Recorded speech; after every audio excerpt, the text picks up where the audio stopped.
Wasn't the Tyson Jake fight? Wasn't that amazing?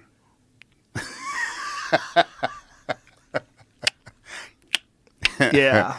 It's amazing they got paid so much money for that. 25 million and 40 million? I think 20 and 40. Yeah, 20 and I think that's 40. what I'd heard.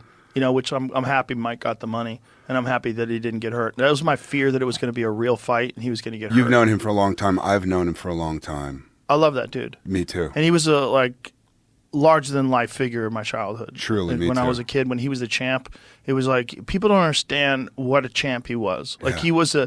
he wasn't just the heavyweight champion of the world. He was an executioner. Like Truly. every fight was just a matter I don't of how remember long was it going to last. which fight it was that I went to go see a couple of fights. And I actually went to go see Julio Cesar Chavez fight. Ooh. And that's when I met Tyson in the green room. And, Oh, and wow. I met at the same time Muhammad Ali in the green room. Oh, wow. That was a moment. Wow. As a boxing fan, That's that was a a heavy real moment. moment.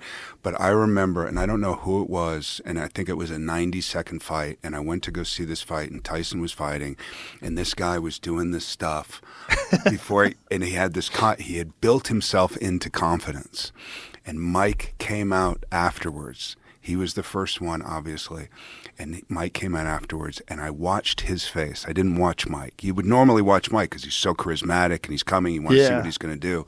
And I watched the guy's face, and I watched that confidence bleed from his face instantaneously. Yeah. He had absolutely lost the fight long before Mike had ever gotten in the ring. Yeah, I maintain that in the time where he was champion, like the 2 or 3 years where he was at his best, he's the greatest fighter of all time. Of all time. Of all time. Yeah. I don't think anybody... That's why it was so interesting to me as I was watching it, and I'm very verbal when it comes to that shit. Come on! What the fuck? You know what I mean? And he's still quick. Oh, yeah. He's still quick. He's still very quick. And he would do But, you know, these Mike things. had, he was walking with a cane just like a year and a half ago. Yeah, but he was really out He of had shape. bad sciatica. Bad sciatica. Yeah. Oh, I didn't know that. Yeah, real bad. You know, it wasn't that long ago that he was, you know, I mean, when I first met him, he was very, very heavy. He was not working out at all. And I asked him, how come you don't work out? He goes, I don't want to ignite my ego. That's He what he goes, said. I don't want to ignite the gods of war. The gods of war. Yeah. And then the second time he came in was when he was preparing for the Roy Jones Jr. fight. Came in here? Yeah, and he was a totally different human being. He was fucking jacked and in shape, and he looked super intense. Yeah. And he was just like ready to go, and it was terrifying. It was like, and Jamie, Wait, when was this? a few years ago, 4 years ago, 4 years ago.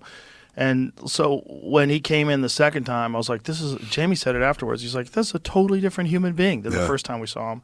He was one of the first guys, like I said, with Nick Nolte. He was like, is that really Nick Nolte? This is crazy. Yeah. Can't believe he's right there. Mike Tyson was one of the first people that I met. That I can't believe he's really here. Because just like he was Bigger so than life. iconic. Like you had to be alive and be a kid during the time where he was the champion to understand what he was. Because there was...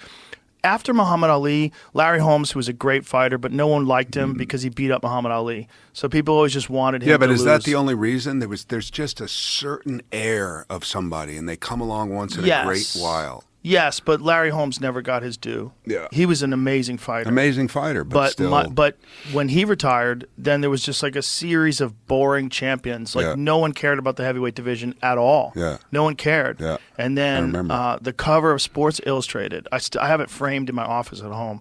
It said Kid Dynamite on it. And he was 19 years old. And I was like, who is this guy? Yeah. And then I started watching him fight. And then he was fight on like ABC Wide World of Sports. You're like, Jesus Christ. Do you find yourself going back and watching highlights just to do it? Oh, yeah. I do it all watch the Tyson time. fights all the time. Yeah. Yeah. I just watched this fight with Frank Bruno just a couple of days ago. Frank Bruno. Oh, my God. Tyson was something I just don't think you can maintain that. You can only do that for a few years. The only fights that never worked out, do you remember the fight with him and Bone Crusher Smith? Oh, yeah.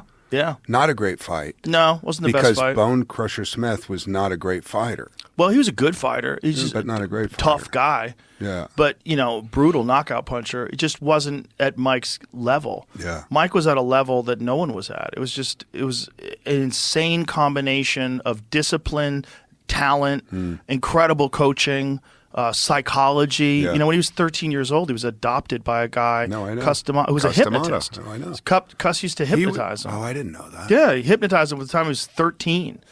And into being the greatest into fighter. being the greatest fighter. Wow. And he told him, "You don't exist. Only the task exists." And the task was just Did Mike destruction. tell you that? Yeah. Yeah. I've never heard him say that. Yeah, Does he say that to other people? Oh yeah, he said it publicly. He's I've never talked said about it. it. Yeah, he talked about I mean, the I've never heard hypnosis. The hypnosis. He started doing it when he was 13 years old.